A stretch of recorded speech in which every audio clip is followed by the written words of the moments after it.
So guys, tag-ulan na ngayon dito sa Pilipinas at sa mga ganitong panahon, madali tayong magkasakit o di kaya naman tamaan ng sipon.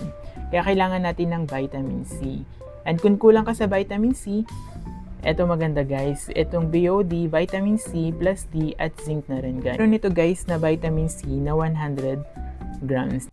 So nakakabusto ng vitamin C guys, para kahit ambunan tayo, hindi tayo madaling tamaan ng sipon. And 2 times a day ang take nito guys. And madali lang to guys na i-take kasi gamis lang siya guys. So ganito siya, pakita ko. Ayan, so ganito siya. 2 ganito everyday yung iti-take natin para ma-boost yung ating vitamin C. Dahil gamis siya, madali siyang i-take. Madali lang natin siyang matitake guys. Actually, mauubos ko na nga to. Good for 1 month na to guys. Bukod sa vitamin C guys, nakakatulong din to sa skin health natin. Pinapanatili nitong healthy yung ating skin. At nakakatulong din to guys sa muscle natin, sa bones, and saka sa teeth natin. Kaya sulit na sulit tong BOD vitamin C na gamis. So if you need one, check out ka na lang din ang sayo.